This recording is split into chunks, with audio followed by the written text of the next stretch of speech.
Bonjour et bienvenue dans AgroGreen. Aujourd'hui, nous allons parler d'élevage de porcs. La filière porcine est compliquée en République du Congo par manque d'accompagnement, de ressources. Il est difficile pour les éleveurs d'avoir une grande rentabilité et de faire face à une demande de consommateurs de plus en plus croissante.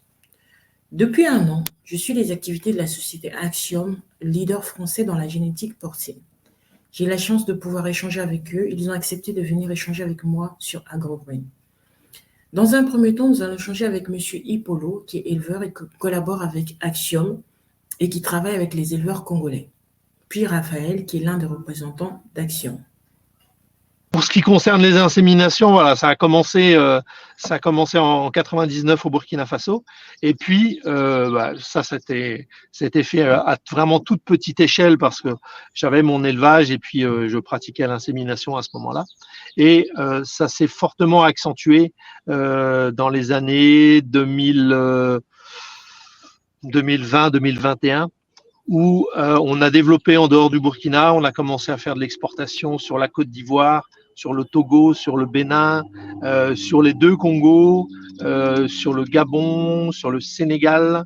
Voilà, c'est les pays sur le Cameroun aussi, où on a fait pas mal d'exportations. Ça, c'était une première étape. Parce que le gros intérêt, c'est que ce que je voulais, c'est que chaque éleveur, que ce soit le plus petit jusqu'au plus gros, puisse avoir accès à une génétique performante. Parce que c'est ça qui reste le point faible pour le moment en Afrique, c'est que les gens font l'élevage depuis très très longtemps, mais on a des races qui ne sont pas performantes, qui n'ont jamais été sélectionnées pour permettre une progression des performances. Et donc, ça a tendance à régresser au contraire, parce qu'il y a des problèmes de croisement, il n'y a pas de renouvellement de race, il y a un problème de consanguinité qui s'est développé, donc on a des races qui sont pas du tout performantes. Et le gros intérêt par l'insémination, c'est que grâce à ça, vous avez des porcelets qui vont naître qui ont 50% de la génétique Axiom, et puis bon, ils ont encore 50% de la génétique locale. Mais même avec ces 50%-là, on arrive à bien faire performer les animaux en termes de croissance, parce que c'est ça qui pénalise beaucoup les éleveurs, c'est que dans beaucoup de pays, il faut attendre parfois 1 an pour réussir à avoir un porc de 100 kilos, et encore même des fois 100 kilos, c'est bien compliqué. Alors que en France, avec la génétique Axiom, les éleveurs peuvent réussir à avoir des porcs de 100 kilos en 5 mois, 6 mois. Donc, le gros intérêt, c'est grâce à l'insémination de vraiment faire performer les élevages au niveau de la croissance. Là où ça coûte très cher aux éleveurs, c'est ce qu'on appelle l'indice de consommation, la capacité qu'a un porc de transformer l'aliment. On estime aujourd'hui en Afrique qu'il faut environ 4 kilos d'aliments pour produire 1 kilo de porc. Les races qu'on a chez Axiom, on est plus proche des 2 kilos d'aliments que des 4 kilos. Donc on sait que en réalisant des inséminations, on va naviguer entre les 4 d'indices de consommation et puis les 2 qu'on peut avoir avec la génétique Axiom. Et ça a une incidence directe sur le coût de production et donc sur la rentabilité d'un élevage de porc en Afrique. L'aliment, ça représente 70% du coût de production.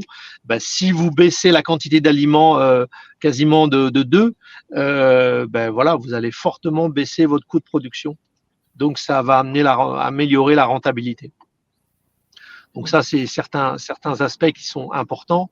Et puis aussi, je dirais sur le long terme, les races qu'on a en France au niveau d'Axiom sont très performantes en termes du nombre de porcelets nés. Quand on parle des races comme le large white, le landrace, les éleveurs aujourd'hui ont la capacité de sevrer plus de 30 porcelets par an avec une seule truie. Aujourd'hui en Afrique, quand on arrive à sevrer 15, voilà, vous avez ce document-là où vous avez déjà énormément d'informations sur Axiom. Voilà, donc si vous avez déjà ça, c'est très bien. Donc ça permet de développer beaucoup plus sur la partie exportation en Afrique. Donc on a réussi à mettre en place ces systèmes d'importation de semences en Afrique, essentiellement grâce au réseau WhatsApp, où on crée des groupes d'éleveurs. un éleveur qui veut commander 2 doses d'insémination pour ses truies, ça va lui coûter une fortune. Parce qu'il y a le transport, parce qu'il y a les dossiers d'exportation. Voilà, au final, ça lui coûte très, très cher. Donc, à l'origine, il n'y avait que des personnes suffisamment riches qui pouvaient se permettre de faire des inséminations. Le fait de faire des groupes d'éleveurs, groupes WhatsApp, c'est très réactif, très interactif, et ça peut permettre à n'importe quel éleveur d'acheter des doses, même si l'éleveur trouve que c'est toujours trop cher, mais ça sera toujours comme ça, ça lui donne accès à une très bonne génétique assez facilement. Donc voilà, ça rend abordable l'amélioration génétique, qui est vraiment indispensable pour pérenniser l'élevage en Afrique, puis pour éviter de gaspiller les ressources alimentaires, parce que c'est vrai que c'est pas du tout écologique, c'est pas du tout dans l'air du temps d'être obligé de donner 4 kilos d'aliments à un porc, alors qu'on a d'autres races qui n'ont besoin que de 2 kilos. Donc pour moi, ça c'est vraiment important. Donc c'est comme ça qu'on a réussi à mettre en place un certain nombre de groupes un peu partout en Afrique de l'Ouest. Il y a d'autres groupes qui existent en Afrique anglophone. Ça fonctionne un peu différemment. Mais moi, je me suis surtout concentré sur l'Afrique francophone. Depuis peu, on a commencé, pour certains éleveurs qui voient aussi encore plus l'intérêt de la génétique, à importer des animaux vivants. On a eu au Congo-Brazzaville des animaux qui ont été importés au mois de janvier, je crois. Moi, ça doit être ça. Auparavant, on avait fait une exportation d'animaux sur la Côte d'Ivoire. Ça a été poursuivi par une export sur le Burkina Faso. Encore une exportation sur la Côte d'Ivoire. Et puis, voilà, dans chaque pays aujourd'hui, on essaye de voir la possibilité de faire une exportation d'animaux, parce que pour un éleveur donné, au final, ça revient moins cher encore que l'insémination. C'est sûr que l'animal qui va être importé coûte cher. Mais on arrive à démontrer que sur moins de 2 ans, il y a un retour sur investissement dû à l'amélioration des performances au niveau de la reproduction, au niveau des indices de consommation, au niveau de la croissance. Donc voilà, c'est pour ça que ça réussit à se développer petit à petit dans les différents pays d'Afrique, et on raisonne l'importation d'animaux de la même manière que l'importation de semences. Si vous voulez faire venir 2 animaux, par exemple, 2 porcs dans votre élevage, le coût du transport va revenir vraiment très très cher. Alors que si, comme pour les doses d'insémination, on regroupe un certain nombre d'éleveurs et on optimise en termes de nombre d'animaux, ça permet de diluer les charges et d'avoir un prix de transport beaucoup plus abordable. Donc voilà, c'est de cette manière-là qu'on a réussi à faire déjà 2 importations d'animaux, et c'est en train de progresser petit à petit, parce que voilà, les gens ont vraiment vu l'intérêt de l'amélioration génétique. Aujourd'hui, ça va faire bientôt 3 ans que vous êtes en République du Congo. Est-ce que vous trouvez que les choses deviennent plus faciles au niveau des importations? Est-ce que c'est encore assez compliqué sur le plan administratif? Est-ce que l'information circule au niveau des éleveurs pour pouvoir vous rencontrer? Est-ce que vous trouvez que depuis ces 3 dernières années, les choses se sont améliorées? Ou c'est toujours aussi compliqué? On a démarré de zéro, donc c'est sûr que en 2 ans, 3 ans, ça prend du temps. Le niveau où on est arrivé au niveau du Burkina, au niveau de la Côte d'Ivoire, ça a pris aussi énormément de temps. On voit que ça progresse, mais ça reste quand même assez compliqué. Je vois l'attendu qui est bien embêté par rapport au règlement, par rapport à la rigueur nécessaire pour participer à une campagne d'importation. Les gens réagissent en général très tardivement, et c'est quasiment quand les doses sont prêtes à être envoyées qu'ils veulent passer à leur commande. Parce qu'on a cette obligation de commander bien à l'avance, il y a un protocole bien précis. Et ça, malheureusement, mais ça, c'est pas une critique, hein, c'est pas forcément dans les gènes en Afrique de prendre les choses très lentement, tardivement. Voilà, beaucoup trop à la vente, anticiper, c'est pas la spécialité. Ma femme est africaine, donc je sais sans aucune sans aucune critique, je peux dire ça. Hein, je sais ce qu'il en est. C'est pas surtout pas un reproche, hein, c'est tout. Ça fait partie du fonctionnement. Donc ça rend les choses un peu difficiles et c'est un peu dommage parce que les gens sont intéressés, mais par manque d'anticipation, ils n'arrivent pas à rentrer dans la boucle. C'est peut-être aussi un manque Après, je pense que d'information. aussi, voilà, je pense que ça dépend parce qu'il y a des gens qui sont au courant, qui sont dans les groupes, qui savent qui ont toutes les informations et qui attendent la dernière minute pour dire ah bah oui, finalement, je veux commander. Donc là, c'est même pas un manque d'information, c'est vraiment il y a les finances qui font forcément une incidence dessus. Parce que au moment où on doit lancer la commande, si la personne n'a pas les fonds pour commander, il va pas pouvoir anticiper, il va attendre. Et puis, même si la volonté est là, s'il n'y a pas les finances, il sera bien obligé d'abandonner. Donc, c'est ça qui est un peu compliqué. Maintenant, on était venu sur place, on avait fait une conférence, on avait essayé de communiquer un maximum là-dessus. L'attendu essaye de faire ça aussi au jour le jour, mais je pense qu'il y a encore beaucoup de gens au Congo qui ne sont pas au courant de ce qui est fait. Et donc, ne pas hésiter à communiquer là-dessus, je pense que c'est aussi très, très important. Sinon, par rapport aux problèmes administratifs, je dirais non, c'est pas problématique, ça se passe bien. C'est vraiment, voilà, je pense que c'est l'information qui doit être encore mieux maîtrisée. Et puis, c'est le bouche à oreille qui va faire aussi, parce que les premiers qui sont lancés, c'est quand même assez lent. Il faut faire l'insémination, il faut attendre 4 mois avant d'avoir la mise bas, il faut attendre encore 6 mois pour avoir vraiment les résultats escomptés. Donc, forcément, la première année, elle passe quand même très très vite avant qu'on ait des résultats.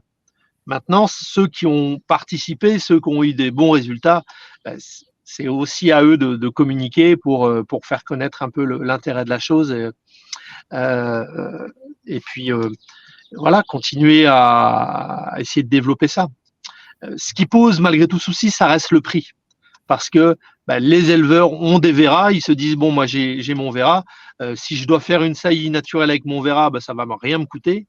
Alors que si je dois acheter des doses d'insémination, ça va revenir quand même assez cher. Donc il faut vraiment que les éleveurs voient l'intérêt de la chose avant de se lancer. C'est ça qui est un peu problématique. Je disais aujourd'hui, entre les inséminations qui sont faites et les croisements locaux, quelle est vraiment la différence en termes de portée, en termes de rendement? Parce qu'en général, les éleveurs, quand ils arrivent, pour essayer de leur faire changer un peu leurs habitudes en disant qu'on va importer des gènes, ça coûte cher, derrière, le retombé, c'est surtout les retombées économiques qui se disent combien par portée en termes de coûts de production, quel impact directement? Alors, malheureusement pour nous, quand on fait une insémination, le nombre de porcelets, en théorie, le nombre de porcelets qui va naître va beaucoup plus dépendre de la mère que du père. Si la mère, c'est une truie locale qui habituellement fait 5 ou 6 porcelets, on ne va pas réussir à en avoir 17 ou 18 parce qu'on fait une insémination. C'est les gènes de la truie qui vont avoir plus d'incidence là-dessus. Mais ça reste la théorie. En fait, il y a un autre phénomène qui s'ajoute dessus en termes de génétique, c'est ce qu'on appelle l'effet hétérosis. C'est le fait de croiser des races qui sont très très éloignées. Ça va amplifier, ça va donner ce qu'on appelait la vigueur hybride, c'est-à-dire que les animaux qui vont naître seront beaucoup plus vigoureux que leurs parents. Et puis, ça joue même sur le nombre de porcelets qui va naître. Donc, je dirais en théorie, ça ne devrait pas avoir d'incidence parce que c'est la truie qui doit fournir un maximum d'incidence sur le nombre de porcelets nés. Mais avec l'expérience, on remarque qu'en fait, on a quand même de très très bons résultats à partir du moment où l'éleveur a travaillé dans des bonnes conditions. Parce que l'insémination, c'est bien, mais c'est une technique qu'il faut réussir à maîtriser et ça demande de la rigueur. Et c'est là où des fois on est un petit peu embêté parce que des éleveurs ont l'argent, ils veulent investir, mais ils veulent pas prendre le temps de suivre correctement les formations, de prendre vraiment tous les conseils. Ils pensent que voilà, que il suffit d'acheter les doses, de venir, de faire l'insémination et puis c'est fini. On observe toutes sortes de résultats, mais chez les éleveurs qui travaillent bien, je suis vraiment surpris de voir des portées avec des niveaux très très intéressants, hein, des 14, 15, 16, 17, c'est assez courant. Donc ça, c'est sur le nombre de porcelets qui naissent. Après, dès que les porcelets sont nés, je dirais il n'y a pas photo. Au bout d'un mois, les porcelets qui sont bien nourris, ils peuvent être déjà sevrés de leur mère et ils peuvent faire facilement 8 kg, 9 kg. Habituellement, en élevage traditionnel, les porcelets sont sevrés au bout de 2 mois et à 2 mois, quand ils font 8, 9 kg, c'est déjà très bien. Après le sevrage, on les engraisse. Il faut les engraisser pendant 6, 7, 8, 9, 10 mois avant qu'ils fassent 100 kg. Et ça, l'éleveur, il le voit parce que dans des publications qui ont été faites justement au Congo, c'est assez net. Hein. Ceux qui ont fait les inséminations les premiers, voilà, on a des retours avec eux très intéressants parce que on sait que l'animal, il va pas manger énormément et il va avoir une très bonne croissance. Donc c'est ça le gros intérêt de la chose. L'étape suivante, c'est les porcelets que vous allez avoir une fois que vous allez les mettre à la reproduction.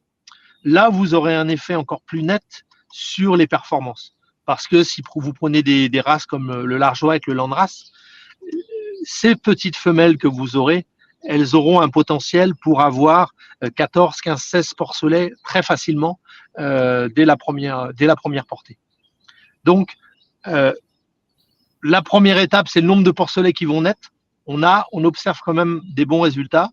La deuxième étape, c'est une croissance beaucoup plus rapide et puis des animaux qui mangent beaucoup moins d'aliments. Et enfin, la troisième étape, c'est la portée suivante qui, en général, est encore meilleure. Super. Eh ben, merci beaucoup. Merci beaucoup, Raphaël, d'avoir pris le temps. La deuxième partie de ce document, ce sera l'échange avec M. Epoulos sur le terrain, avec les agriculteurs, sur les contraintes qu'ils voient, sur l'information, comment circule l'information, et surtout pour qu'aujourd'hui, les agriculteurs, les éleveurs puissent avoir des bonnes informations sur des personnes ressources. C'est surtout ça la grande problématique. Des fois, ils ne savent pas, ils n'ont pas l'information. Je dis aujourd'hui, c'est nous, notre rôle de pouvoir partager cette information en disant, voilà, il y a Axiom au Congo. Et si derrière, nous pouvons communiquer aussi sur vos passages au Congo, sur les mécanismes d'accompagnement, aussi d'information. J'ai longuement discuté sur ces questions-là, de savoir comment est-ce qu'aujourd'hui Axiom fait des formations des éleveurs sur place. Est-ce qu'il y a un accompagnement à l'insémination? Est-ce que, voilà, toutes ces problématiques-là pour que demain, ils puissent être opérationnels. Alors, une petite chose importante, peut-être que ça a été abordé avec l'attendu parce qu'il est tout à fait au courant. On a mis au point un guide de l'élevage de porc en Afrique que chaque éleveur peut commander par l'intermédiaire de l'attendu, par exemple. C'est vraiment un condensé de fiches techniques pour aider l'éleveur, mais vraiment avec des données techniques adaptées à l'Afrique. Axiom a un partenariat avec une association qui s'appelle AV Expert. Cette association-là est déjà intervenue de dizaines de fois en Afrique. Ce sont des anciens techniciens français, certains spécialisés en bâtiment, d'autres en business plan, d'autres en technique pure. Ils sont déjà intervenus dans beaucoup de pays en Afrique. On a mis au point ce guide-là.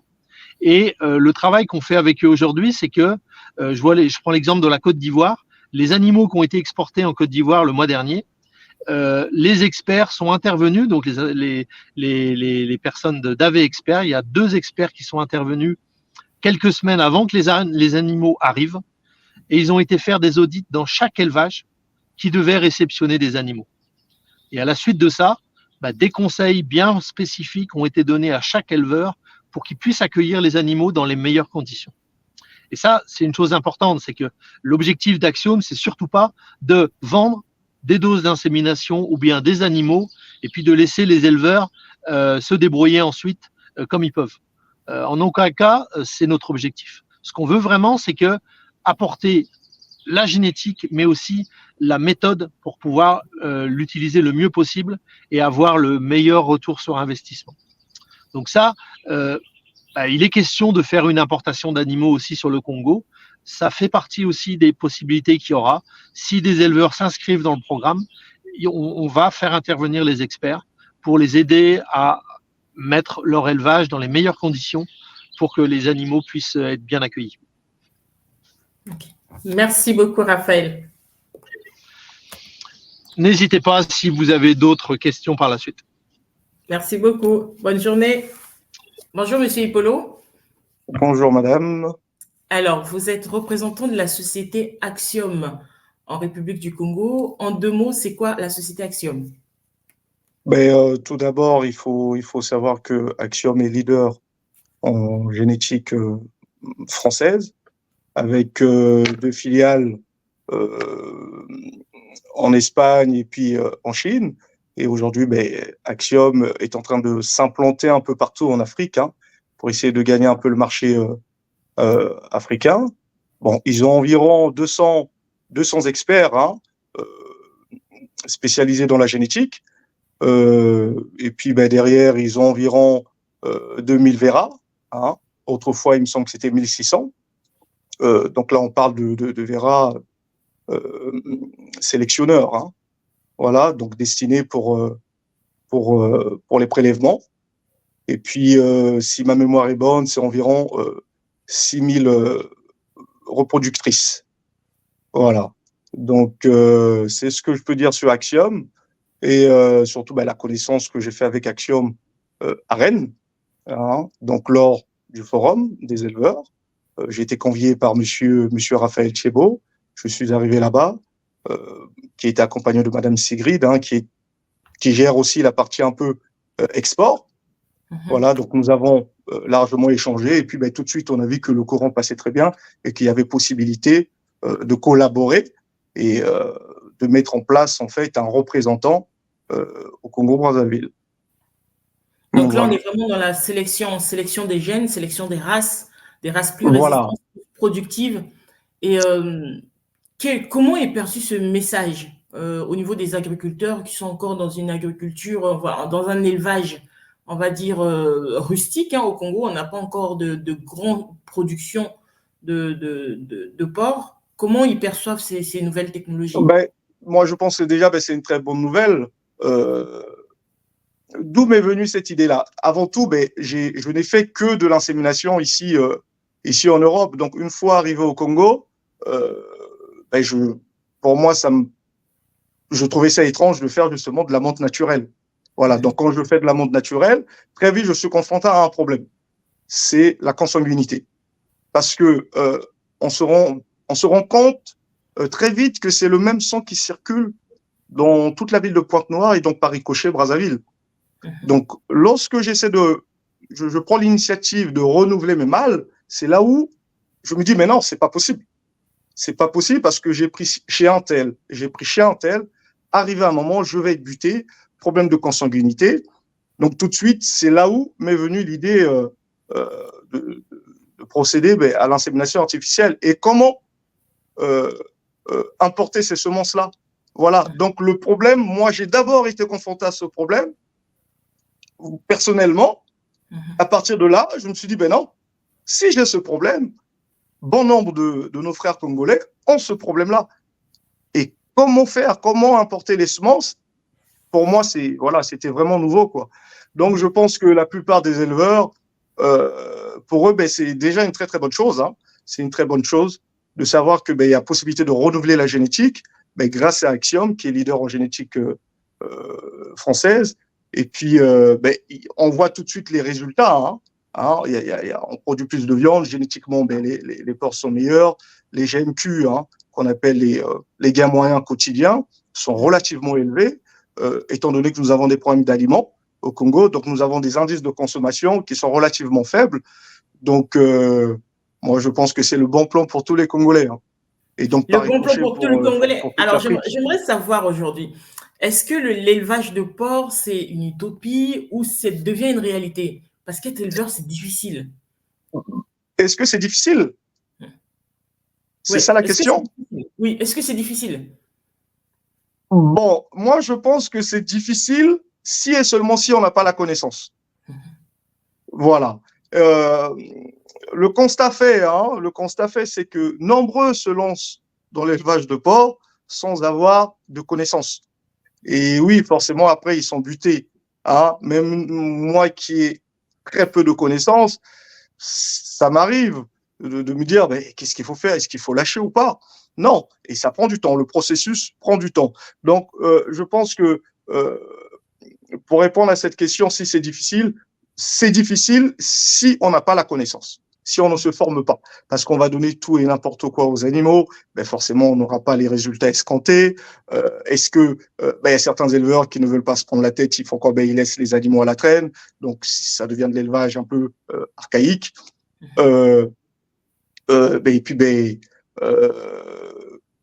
voilà, on ne sait pas faire des mesures prophylaxiques, forcément, derrière, les traitements ne sont pas respectés, on ne sait pas quel produit utiliser. Voilà, donc on fait de l'élevage sans pour autant savoir que derrière, c'est un réel business, en fait. Voilà, donc si on n'a pas la connaissance, et je pense que les connaissances n'ont de valeur que dans leur utilisation, le but, c'est de se spécialiser. Voilà, ne pas faire tout et n'importe quoi, se dire, voilà, je veux me lancer dans le cochon, alors je me documente dans le cochon, je me spécialise là-dedans, et puis voilà, je dois me former dans le cochon. À partir de là, vous avez la connaissance, et puis vous avez tous les ingrédients nécessaires pour mener à bien votre ferme, votre cheptel. Ça fait combien d'années que la société Axiom est implantée au Congo? Bon, là, on est à peu près à 3 ans, si ma mémoire est bonne, parce que c'est moi qui ai procédé à la première importation. Voilà.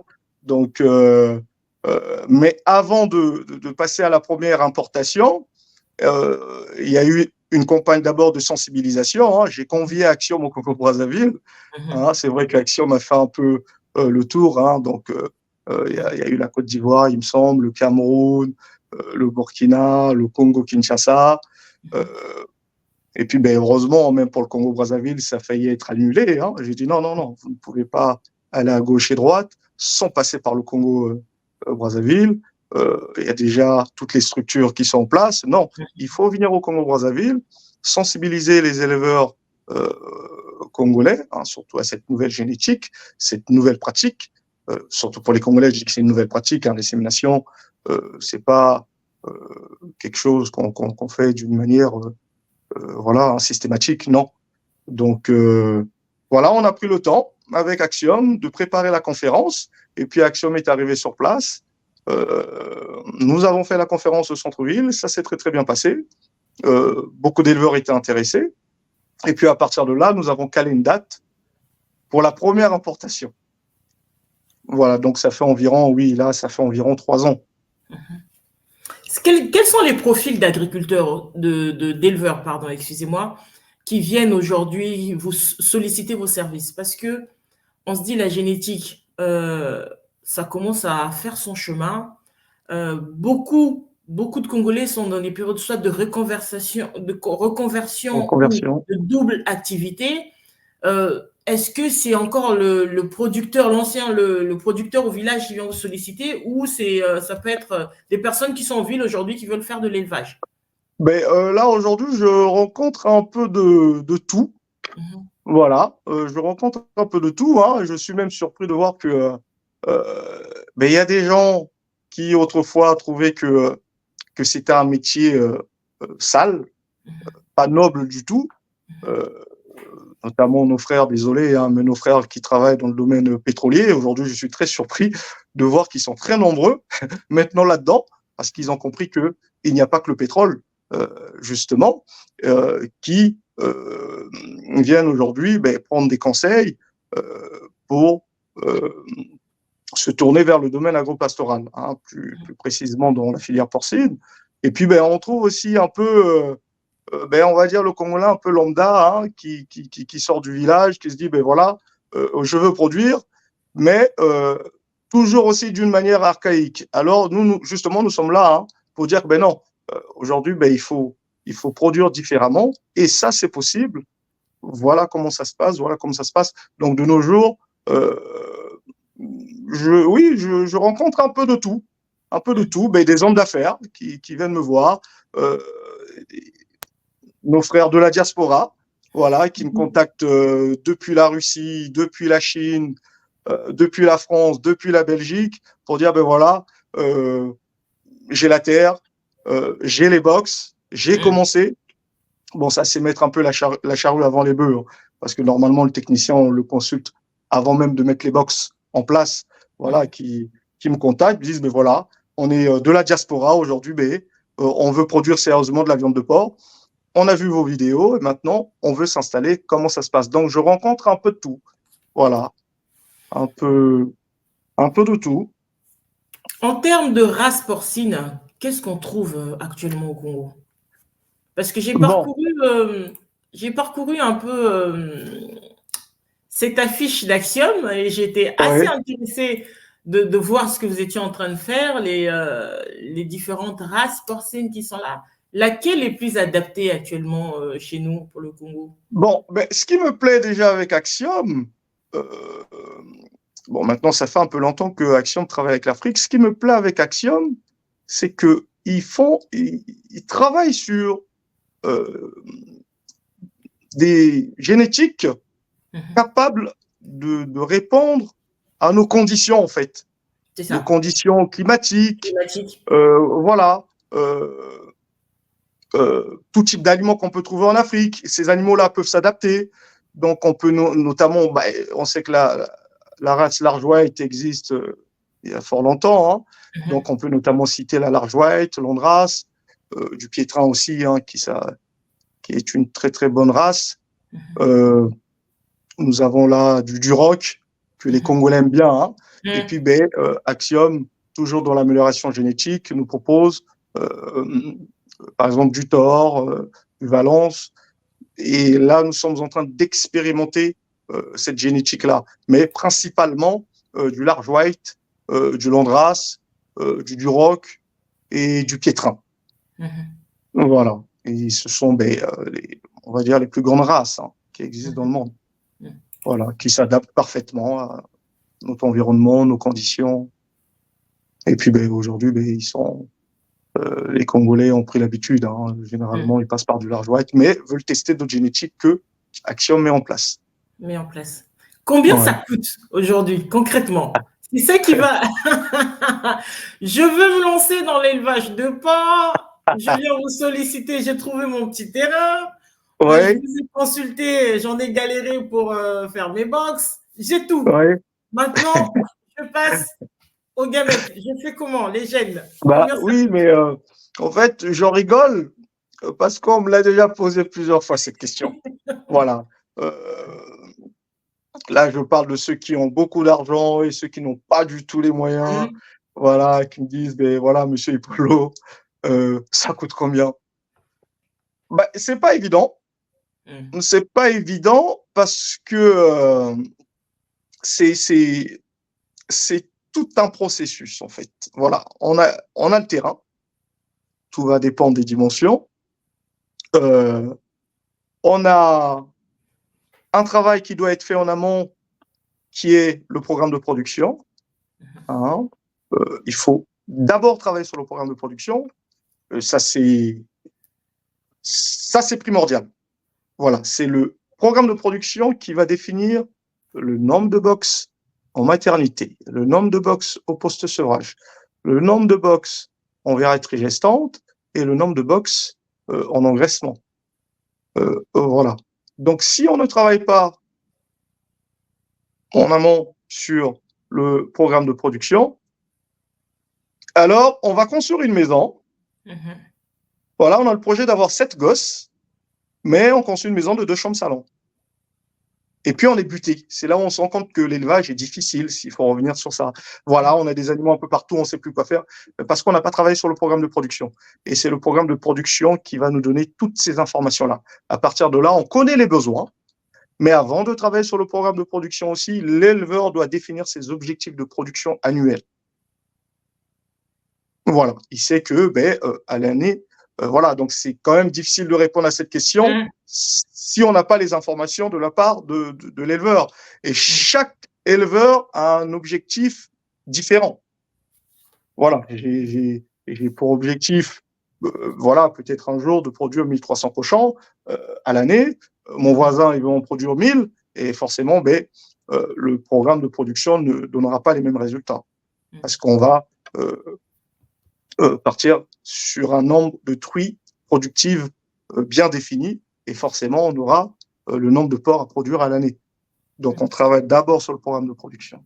Donc, c'est difficile de répondre à cette question. Alors, savoir là, vous avez complètement, vous m'avez complètement chamboulé parce que ces dernières années, ce que j'ai rencontré, et à chaque fois, c'est toujours, en fait, on fait les choses à l'envers. C'est-à-dire, oui. Les éleveurs que j'ai rencontrés ces dernières années, ils avaient tous construit des boxes. D'accord. Ils avaient tous un terrain. Ils ont trouvé des points d'approvisionnement en eau. Ils avaient tout. Mais ils se sont vite rendus compte qu'ils avaient des problèmes pour trouver des têtes. Ils se sont dit, comment on va faire? Finalement, qui peut nous renseigner? On va en Afrique de l'Ouest. On va un peu ici. En fait, ils se rendent compte qu'on a mis quelque chose en place sans information, sans renseignement. Et aujourd'hui, on est complètement buté. Et on a ce gros souci de défaut d'information. Moi, j'ai découvert Axiom par hasard en faisant les recherches sur les réseaux sociaux, sur Internet. Et j'étais assez étonnée de voir que c'est votre collègue qui m'a renvoyé à vous pour me dire qu'on existe au Congo. Je me suis dit, mais mince, comment ils existent au Congo et on n'est pas au courant? Comment se fait-il que cette information ne circule pas? Est-ce que c'est nous, Congolais, qui n'allons pas vers l'information, qui ne faisons pas suffisamment de recherche? Ou c'est au niveau politique qui ne donne pas de canaux en disant aux éleveurs qui vont venir, écoutez, on a telle structure qui peut vous renseigner, qui vous former, qui peut vous accompagner pour ne pas vous retrouver dans des situations d'échec, parce que le plus dur, quand on a investi, c'est d'échouer. Bah oui. Mais après, il faut... Moi, je prendrai toujours l'exemple sur moi. Parce que quand je vois mon parcours, d'ailleurs, il n'est pas fini, je suis très curieux. Voilà, je pars de la France où j'ai fait une formation pendant une année parce que je savais déjà ce que je voulais. À partir de là, j'arrive au Congo, je prends toutes les infos au Congo et je me rends compte que quand je pars au Congo pour faire mon étude de marché, je m'étais rendu compte que je n'avais pas besoin de faire d'études de marché parce qu'il n'y avait rien. Même quand je demande à aller voir, à visiter l'abattoir, je me rends compte qu'il n'y a pas d'abattoir. Voilà. Donc, il faut juste être curieux. À partir de là, vous aurez toutes les informations. Si le gouvernement fait quelque chose, j'en ai aucune idée. Nous avons déjà eu à échanger très rapidement. C'est que derrière, le gouvernement, je pense bien faire, mais pour le peu que j'ai vu, c'est pas assez. Ici, par exemple, il existe ce qu'on appelle la PAC, la politique agricole commune, où c'est plusieurs personnes qui sont là pour accompagner les éleveurs. Mais en Afrique, au Congo, voilà, moi personnellement, pour moi, ça n'existe pas. Parce que quand je vais au ministère de l'Agriculture pour savoir s'il y a des subventions, je pense que ça existe, parce que plusieurs éleveurs disent toujours on a eu ceci de la part du gouvernement, on a eu cela de la part du gouvernement. Mais lorsqu'on arrive avec un réel projet, on l'étale, on dit voilà, je suis venu avec un projet que je peux réaliser au Congo, tout de suite, on vous fait comprendre que il faut vous débrouiller. Voilà. Donc, lorsqu'on fait un repli tactique, pensez-vous que ça donne encore envie de repartir vers le gouvernement pour savoir s'il y a des aides, s'il y a des subventions, ou si on peut nous accompagner? Non. Donc, cherchez même à savoir si le gouvernement véhicule des informations concernant des subventions, ça ne donne même plus envie. Mais je pense que notre leader, je pense qu'il fait ce qu'il faut, et puis ceux qui sont en dessous font à leur guise. Mais lorsqu'on va vers le ministère et qu'on se rend compte que le ministère n'est pas réceptif, ça ne donne même plus envie de savoir s'il y a des informations intéressantes derrière d'accompagnement. Alors moi, je me débrouille, je fais comme je peux. Donc je pense qu'il y a des éleveurs aujourd'hui qui sont peut-être dans la même situation que moi. Voilà, qui veulent élever, qui ont des terres. Je vois, hein, acheter des terres au Congo, ça coûte absolument rien du tout. Beaucoup d'éleveurs ont des terres, veulent exploiter sérieusement, veulent développer leur activité, mais se tournent rarement vers le ministère, parce qu'on connaît plus ou moins la réponse.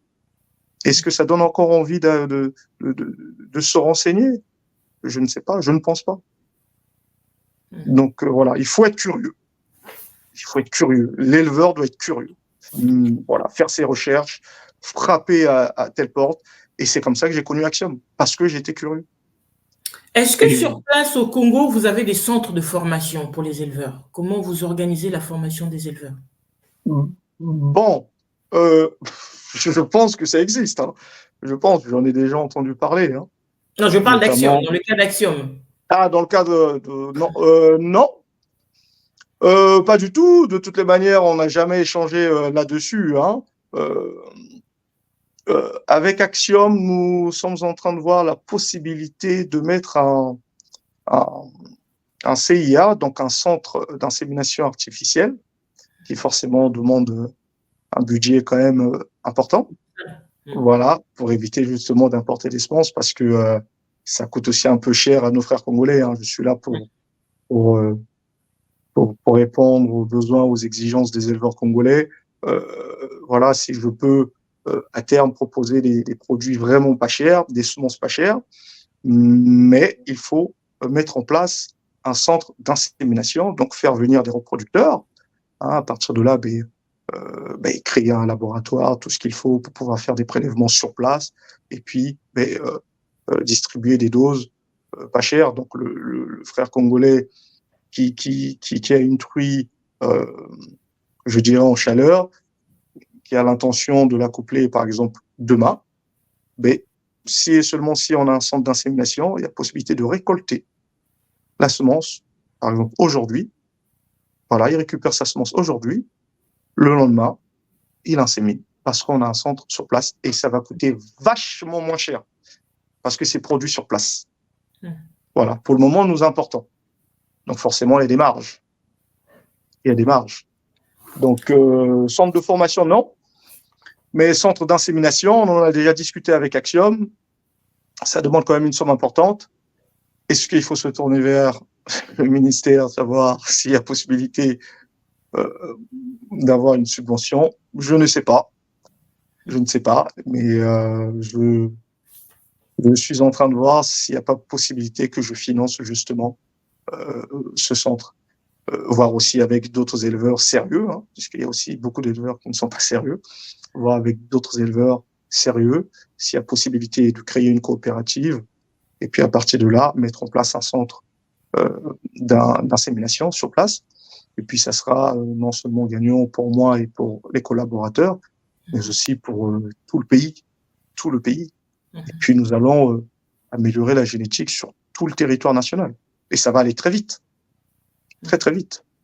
Voilà. Donc, un simple centre, non. Sur le plan logistique, comment ça se passe lorsque aujourd'hui vous avez des éleveurs qui sont regroupés, par exemple, à Pointe-Noire et à Brazzaville, lorsqu'ils souhaitent commander des doses, est-ce que c'est chacun qui commande ses doses ou ils se regroupent pour commander ensemble et ensuite venir récupérer? Bon, je tiens quand même à rappeler, hein, je n'ai pas de contrat avec Axiom, hein, donc il n'y a pas d'exclusivité. Voilà. Donc avec Axiom, chaque éleveur est libre de commander chez Axiom, hein, même des animaux, il est libre. Cependant, ça va coûter un peu plus cher parce que l'éleveur qui est en Afrique, qui est au Congo, qui doit commander chez Axiom et Axiom doit livrer au Congo, j'imagine même pas le coût. Donc, qu'est-ce que nous faisons? On se regroupe. Voilà, plusieurs éleveurs se regroupent.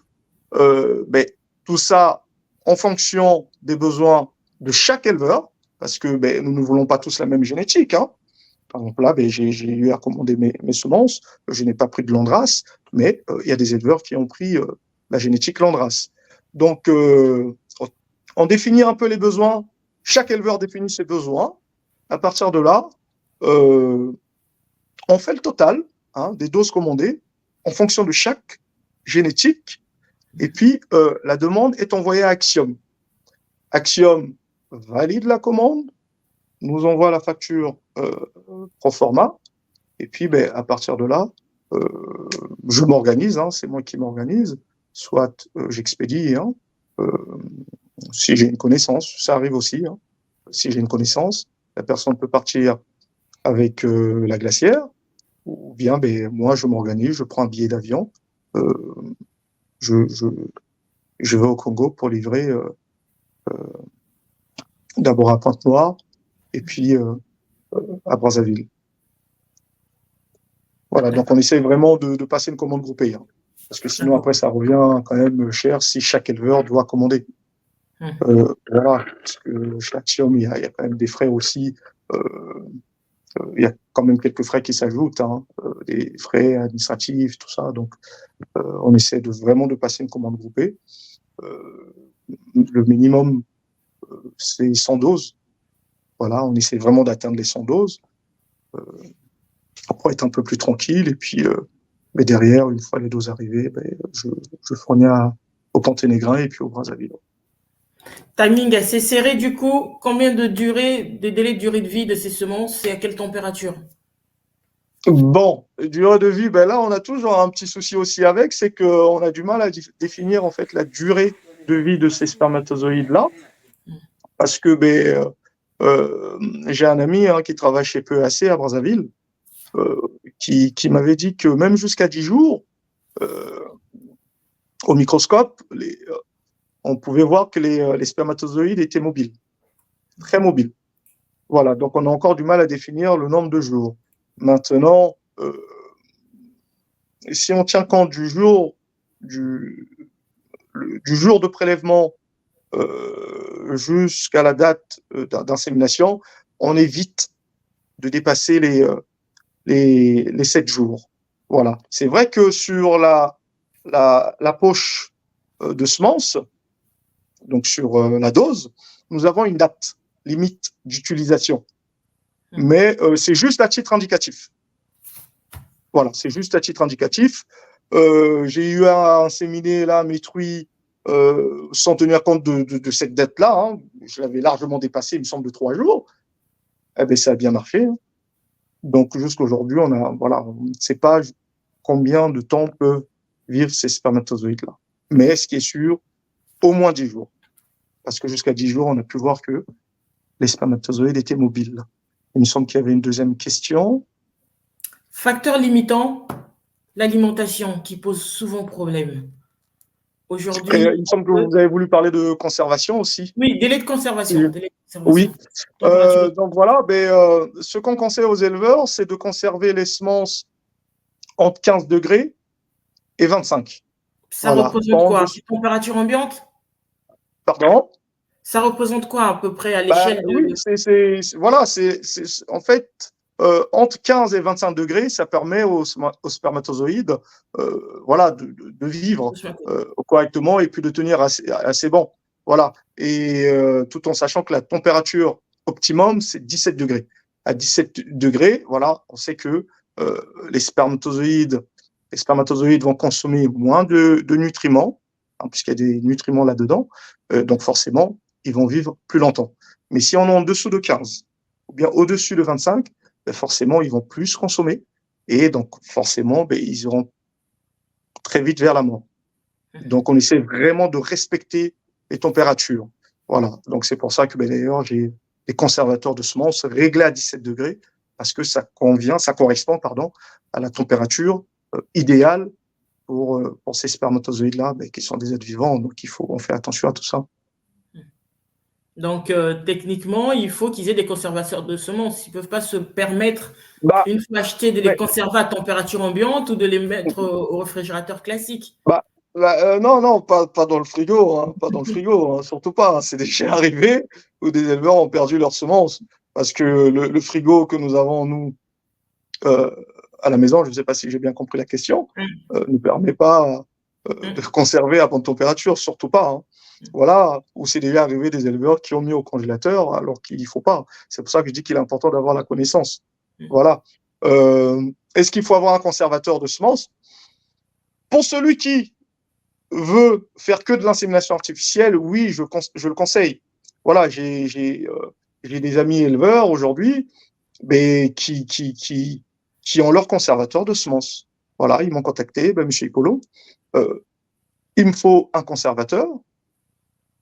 Voilà, je fais comment? Je dis, ben, il n'y a pas de souci, hein. Moi, je commande le conservateur ici en France, ben, je te l'envoie. Voilà. Et là, on est sur un travail sérieux. Voilà. L'éleveur qui veut investir sérieusement se dit, ben voilà, il me faut mon conservateur. Donc, moi, ça me fait plaisir quand j'arrive à Brazzaville, je vois cet éleveur-là venir récupérer les doses de semences avec la glacière qu'il avait commandée jadis. Et puis, ben voilà, il a la bonne température, il va avec, il insémine, il me dit, ben voilà, j'ai 90% par exemple de réussite. Voilà, moi, ça me fait plaisir. Maintenant, celui qui commande de temps en temps, hein, commande accidentellement, voilà, ça ne sert à rien d'aller investir dans un conservateur de semences. J'ai 2 conservateurs de semences là-bas, hein, au bureau. Donc, si c'est possible de conserver les doses au bureau, moyennant 10 000 francs, peu importe le nombre de jours. Et puis, ben voilà, de temps en temps, il peut venir. S'il y a une truc qui est en chaleur, il vient, il récupère ses doses, il va, il insémine.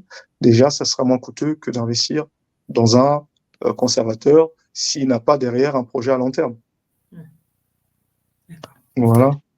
Un facteur limitant, c'est l'alimentation. Alors, on a souvent cette grosse problématique des éleveurs qui se disent à chaque fois, nous avons des gros soucis pour trouver de l'alimentation de bétail. Aujourd'hui, avec la génétique, on a tout ce que vous nous avez dit en amont, la sélection génétique, l'adaptation des races, la quantité de production. Est-ce que ces animaux ou ce type de porc ont une alimentation spécifique et où s'approvisionner? Bon, on sait que à la base, le cochon mange de tout, hein, mais on évite de donner aussi tout et n'importe quoi. Hein, c'est un peu contradictoire. Est-ce que nous sommes confrontés à des sérieux problèmes d'aliments? Oui, parce que avant je doutais. Je disais, ben non, c'est pas possible. Le Congo, c'est sûr que, voilà, nous avons des terres fertiles, nous avons de l'eau, et c'est sûr qu'une fois arrivé là-bas, non, il n'y aura pas ce problème-là. C'est sûr qu'il y a une bonne production au Congo de matières premières, mais en tant qu'éleveur, lorsqu'on arrive sur place, on met en place la structure ou les structures, on se rend compte très vite que, ben non, en fait, il y a un réel problème. On a un réel problème pour alimenter nos animaux. Voilà, on évite maintenant de. Là, on ne doute plus. Hein, parce qu'on est sur le terrain, on se rend vraiment compte que, ben, il y a rupture de maïs, rupture de blé, rupture de tourteau de soja. Voilà. Et je suis désolé de vous le dire, mais ça m'est déjà arrivé de dire à mes animaux, comme on parle aux humains, je suis désolé, aujourd'hui, il n'y a rien à manger parce que je n'ai rien trouvé. Donc là, oui, l'alimentation représente 70% des coûts de production d'un élevage. 70%. Donc, si on échoue là, autant arrêter. Autant arrêter. Si on n'a pas de quoi nourrir ces animaux, on n'a pas les matières premières pour nourrir ces animaux, pour formuler derrière, autant arrêter. Parce que ça sera une course de rats. Ça sera vraiment une course de rats. Voilà, comme je vous le disais tantôt, non, ça m'est arrivé de ne rien donner à mes animaux parce qu'il n'y avait pas, il y avait rupture partout. Rupture partout. Et derrière, ils veulent qu'on produise sérieusement. Et c'est ça qui m'étonne. Donc voilà. Et c'est pour ça que nous devons aussi travailler sur l'amélioration génétique. Parce que nous aurons des animaux qui vont moins consommer. Et derrière, qui vont produire plus de viande.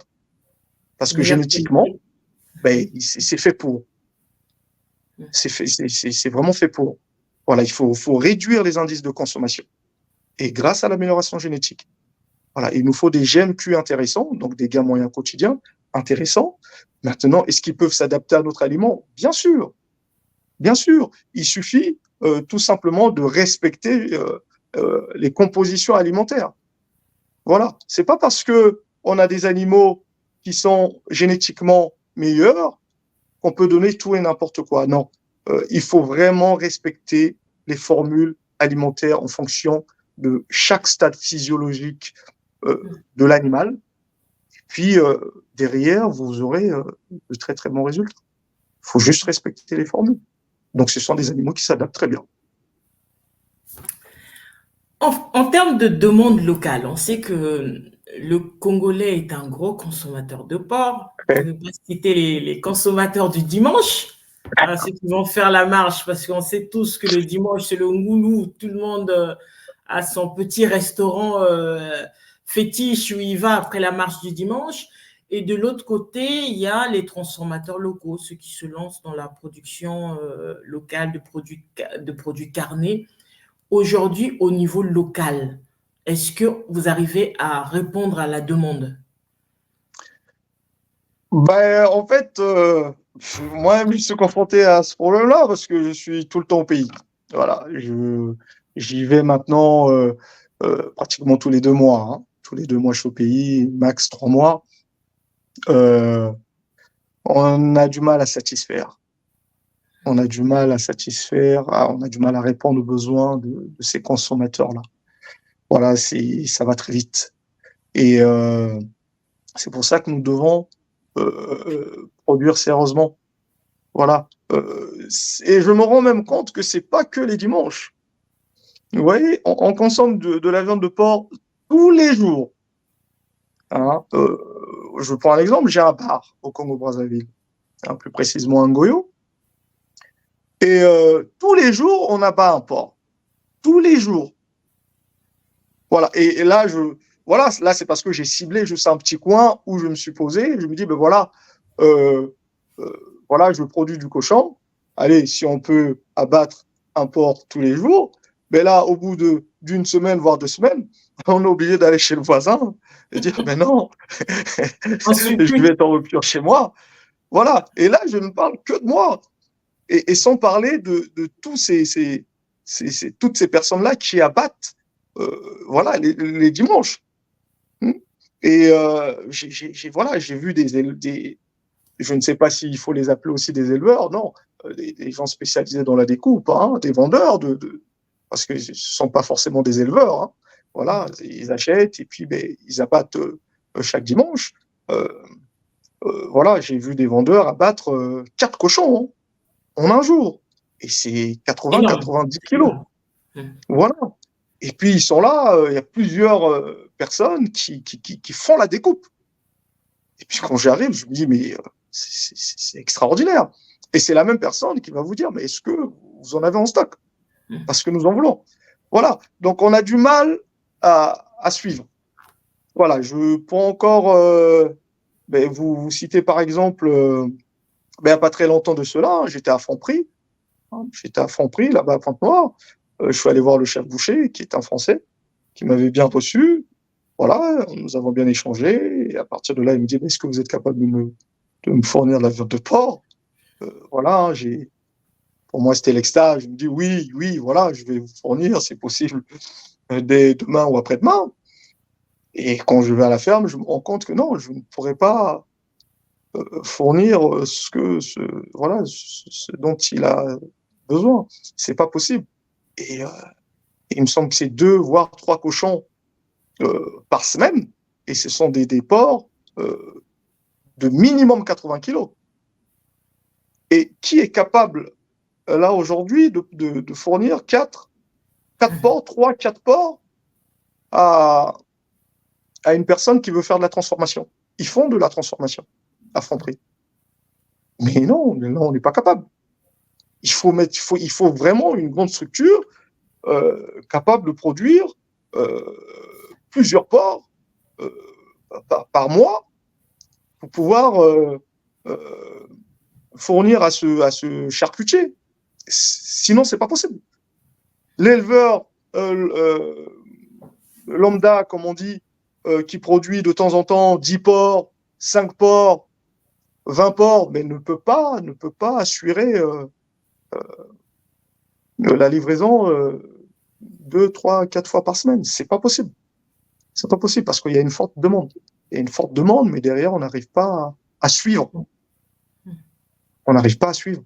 Donc, il faut produire sérieusement.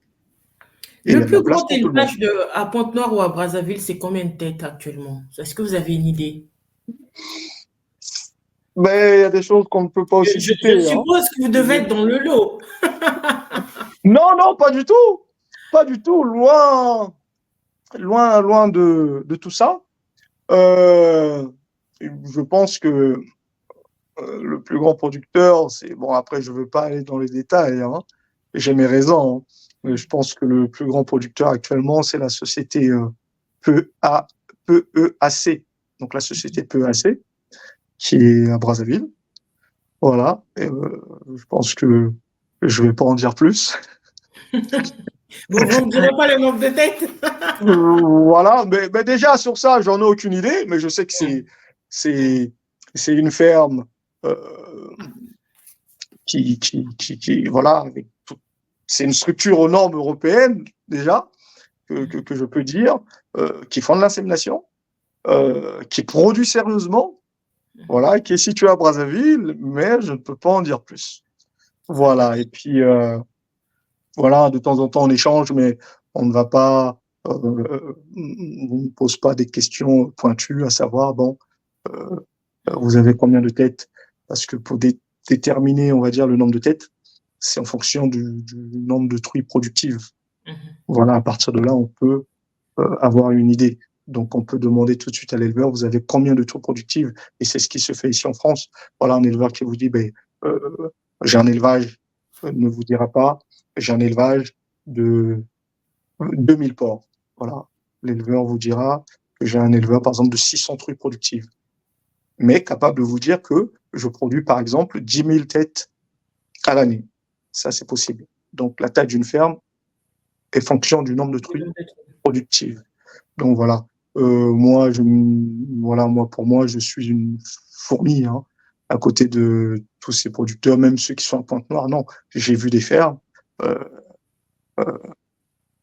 avec plusieurs cheptels. Maintenant, ce que je trouve un peu dommage avec ces éleveurs-là, qui ont un grand cheptel, généralement, ces animaux-là sont dans des conditions un peu pitoyables. C'est ça qui ne me plaît pas, en fait. Par rapport à la question du bien-être animal qu'on a du mal Voilà, aussi à aborder, voilà. On ne fait pas attention au bien-être animal. On dit qu'il faut produire. On a beaucoup de têtes. Voilà. On est très fiers, en disant, voilà, j'ai beaucoup de têtes. Voilà, j'ai des animaux. Et lorsqu'on arrive, on se rend compte que la génétique n'est pas bonne. La ferme n'est pas aux normes. Le bien-être animal n'est pas respecté. Les animaux mangent de tout et n'importe quoi. Mais au ministère de l'Agriculture, on va enregistrer comme quoi c'est un grand producteur parce qu'il a, par exemple, 200 têtes. Contrairement à nous autres, voilà, nous voulons produire sérieusement, on va peut-être avoir que 100 têtes, mais le bien-être animal est là. On fait attention aux vaccins. Voilà, on fait attention à nos porcelets, qu'il y a un bon suivi, il y a le personnel qui est là. Voilà. Et puis, généralement, on revend aux reproducteurs. Donc, voilà. Donc, c'est difficile même de dire, voilà, vous avez combien de têtes? Parce qu'il y a des ventes qui sont faites en permanence. Voilà, il y a des ventes. Et puis, généralement, on revend aux producteurs parce que nous avons de la bonne génétique. Et voilà, on n'a pas besoin d'avoir 2000 têtes, 3000 têtes. Non, si c'est pour que les animaux soient dans des mauvaises conditions, non, je ne vois pas l'intérêt. On va parler de l'échec.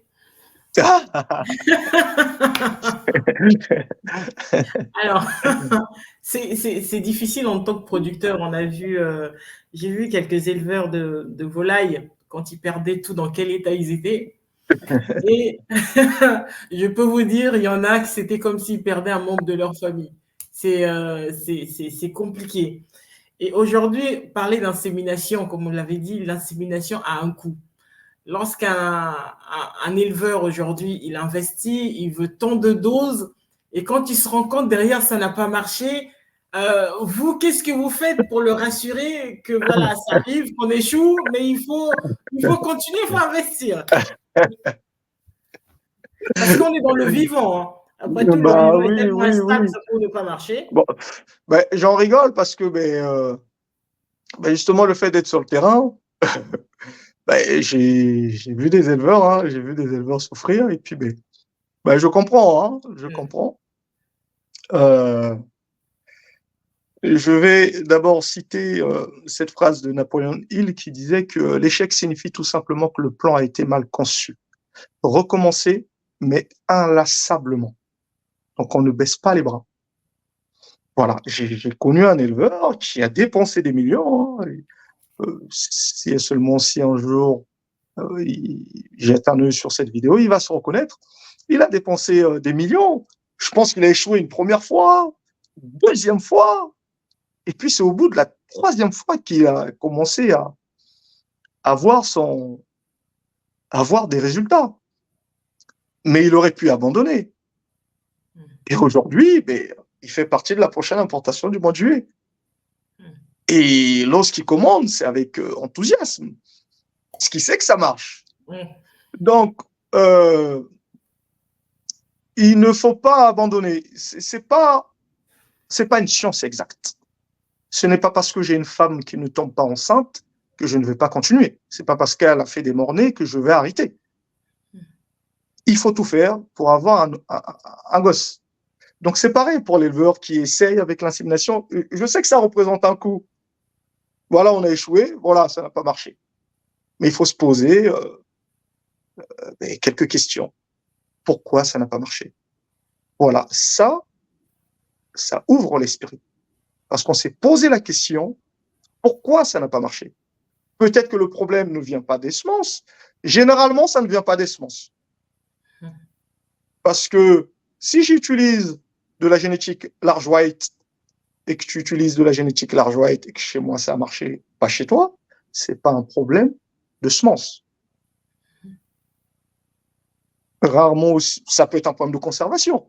Peut-être que l'éleveur est venu avec sa glacière, on a dit entre 15 et 25 degrés, n'a pas respecté les températures, la nuit il s'est endormi ou il a mis trop de glaçons, n'a pas respecté le protocole, et puis les spermatozoïdes en fait au final sont morts, il ne le sait pas. Le lendemain matin il a rendez-vous avec son porcher pour inséminer, mais non, ça ne sert à rien puisque les spermatozoïdes sont morts. Mais lui, l'éleveur, ne sait pas ça. Et ça, il ne le sait pas. Voilà. Donc, lorsqu'il échouera, parce qu'il avait mis trop de glace dans sa glacière et que la température avait chuté, il dira peut-être que, Axiom, c'est de l'arnaque. Ah, monsieur Hippolo, non, n'importe quoi, votre projet. Mais c'est après avoir observé la réussite chez les autres éleveurs qui avaient commandé au même moment, alors à partir de là, on se dit, voilà, oui, il faut peut-être que je réessaye. Voilà, donc généralement, le problème vient de l'éleveur, c'est qu'il n'a pas respecté le protocole. Voilà. S'il y a distribution de Regumat pendant 18 jours pour cycler par exemple les truies ou les cochettes, et qu'un jour vous vous êtes endormi, et puis voilà, hein, l'éleveur dit je passerai demain, c'est pas grave, vous sautez un jour, on vous dit que c'est 5 millilitres de Regumat par jour. Voilà, vous tirez avec la seringue 3 millilitres parce que vous dites, tiens, il faut que j'économise, ça pourrait dépanner l'autre truie. En fait, c'est un peu tout ça. C'est juste le non-respect du protocole qui fait qu'on va droit à l'échec. Maintenant, si on respecte le protocole correctement et qu'il y a un échec, oui, à partir de là, oui, on peut c'est à nous maintenant de nous poser ces questions. Pourquoi ça n'a pas marché? Et je vais prendre un exemple. Lors de la première importation, il y a environ 3 ans de cela, Axiom n'avait pas livré les doses en temps et en heure. Et je devais partir avec les doses de semences au Congo-Brazzaville, sauf que je n'avais pas été livré ici en France. Une fois arrivé au Congo-Brazzaville, étant donné que c'était la première importation, c'est dire à ces Congolais à l'aéroport ou bien au bureau, non, je n'avais pas de bureau, je devais les recevoir au salon de coiffure.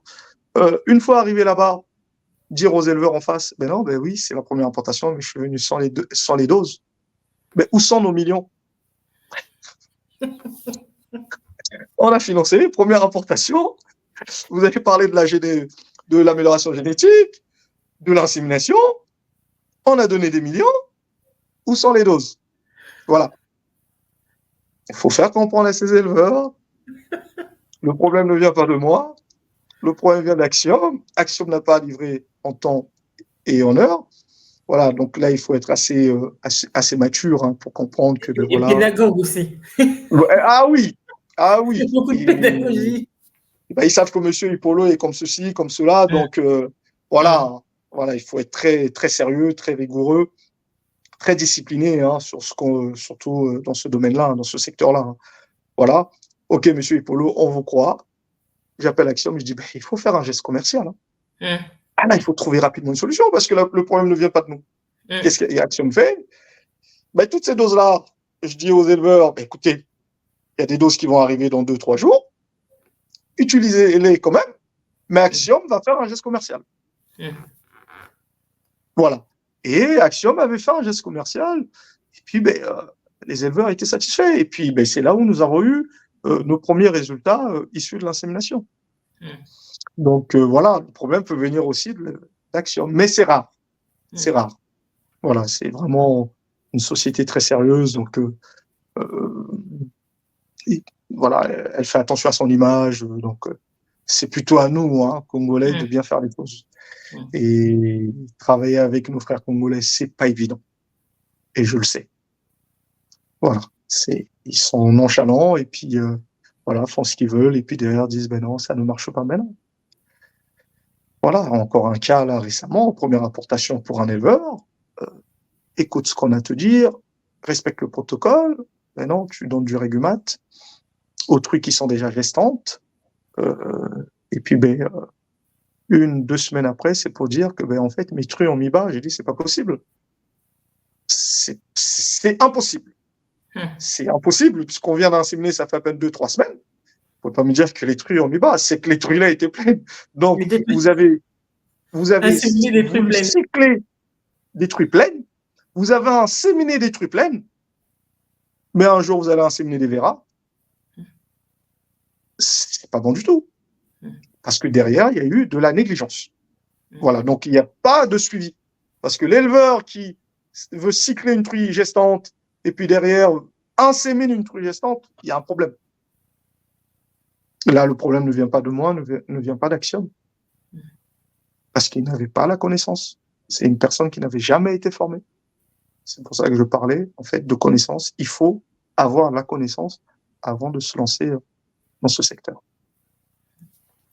Avant de nous séparer, M. Hippolyte, pensez-vous que la filière porcine est une filière d'avenir pour le Congo? Personnellement, oui. Je pense que nous avons déjà un président qui veut faire de ce pays un pays émergent, qui croit à l'agriculture et l'élevage. Hein. D'ailleurs, lui-même, il est là-dedans. Hein. S'il y a de l'avenir, oui, je pense qu'il y a de l'avenir. Et tout à l'heure, j'ai parlé de nos frères pétroliers, parce que j'ai des frères aussi vraiment qui travaillent dans le domaine pétrolier, qui se tournent là-dedans. Et il y a de plus en plus d'éleveurs qui se tournent dans la filière porcine. Des personnes qui faisaient de l'élevage, je crois, avicole, aujourd'hui, se tournent vers la filière porcine. Voilà, est-ce qu'il y a de l'avenir? Moi, personnellement, oui, je pense qu'il y a de l'avenir et il y a de la place pour tout le monde. Et surtout avec l'amélioration génétique, ça sera bénéfique pour tous ces éleveurs-là. Et je pense que les habitudes sont en train de changer. Voilà, le fait de savoir que on peut produire sérieusement au pays, on peut améliorer sa génétique, qu'il y a une forte demande des consommateurs derrière, alors moi, je pense qu'ils n'ont pas le choix que de s'y atteler. Voilà, il y a de l'avenir là-dedans. Et d'ici quelques années, je pense que le Congo aussi deviendra un pays, un grand pays producteur de viande de porc. Et moi, j'y crois. Ah, personnellement, moi, j'y crois. Voilà, c'est juste que les mentalités doivent changer. Hein, le plus important, c'est de croire qu'il est possible. Voilà, c'est d'accepter le fait de se dire aujourd'hui que moi, j'ai de la place, je peux produire sérieusement, j'ai de la génétique qu'il faut sur place, grâce à Axiom, grâce à M. Hippolo, mettre en place des coopératives, et puis ensemble, je pense qu'il y a possibilité, de produire sérieusement. Voilà. Personnellement, moi, j'y crois. Et je ne vois pas quel est ce Congolais ou quel est cet Européen qui me dirait que non, c'est pas possible en Afrique. Puisqu'on me l'a déjà dit. Même si on me le dit, je sais que c'est possible. Au ministère de l'Agriculture, on me l'a déjà dit que c'était pas possible. Mais moi, aujourd'hui, j'y crois. Et je vois que c'est possible. Vous voyez, donc c'est d'abord question de penser. Voilà, le ministère, qu'est-ce qu'il en pense? Est-ce que le ministère croit que c'est possible? Si le ministère croit que c'est pas possible, alors moi, je crois que c'est possible. Voilà. Et il y a de l'avenir. Voilà. Et je vois comment les gens se bousculent pour cette filière-là. Il faut créer des centres de formation. Et c'est ce qui nous manque. Et nombreux veulent se lancer dans le cochon, mais n'ont pas la connaissance. Et c'est ça que je trouve un peu déplorable. Et c'est ça que je trouve vraiment dommage. Voilà. Et en l'impression qu'ils sont nés avec les animaux. Le Congolais aime ça. Voilà, il se lève le matin, il voit qu'il a un cochon là, il a sa volaille là, il a un mouton quelque part là. Voilà, je me dis que c'est en nous. Voilà, je suis né dans le cochon, je suis né avec des animaux. Voilà, ça c'est vrai que c'était à l'époque, mais j'avais toujours cette envie absolue de me lancer dans la filière, de vivre avec des animaux. Et aujourd'hui, on essaie juste de moderniser la chose. Voilà, il faut se lancer dans la filière et puis essayer juste de moderniser un peu ce secteur. Oui, il y a de l'avenir. Merci beaucoup, Monsieur Hippolo, pour cet échange, ce bel échange. Je pense qu'il va aider nos éleveurs sur place, ceux qui vont vous découvrir, ceux qui travaillent déjà avec vous, qui vont confirmer que ça marche. C'est surtout ça, le Congolais, Oui, ça marche. Entendre, ça marche. Quand ça marche, on vient en courant parce qu'on a vu chez l'autre, ça a marché. Donc, je peux faire pareil. Merci infiniment pour ce temps que vous nous avez accordé. Avant de nous séparer, vous n'avez pas dit où est-ce qu'on va vous trouver, quels sont vos contacts? Mais c'est vrai que moi, je ne suis pas trop réseaux sociaux. Donc, moi, ici, il faut me joindre de préférence sur WhatsApp. Hein. Voilà, donc je suis au 0033 7 66 55 15 05. Je suis très actif sur WhatsApp. Hein. Voilà, puisqu'il y a beaucoup d'éleveurs qui me contactent sur WhatsApp. Et puis sur Facebook, la tonderie Hippolo, tout simplement. Et puis je pense que c'est tout. À Pointe-Noire, nous sommes situés juste à la base, entre le camp militaire et puis le centre de contrôle technique. Hein, on est juste là au milieu. Il y a un bâtiment blanc en étage, on est juste au rez-de-chaussée. Maintenant, il y a beaucoup d'éleveurs qui savent où nous trouver. Et puis, sinon, nous avons notre première structure qui est un Geno. Voilà, où les éleveurs s'approvisionnent. Donc voilà à peu près. Donc s'il faut me joindre, c'est au 07 66 55 15 05.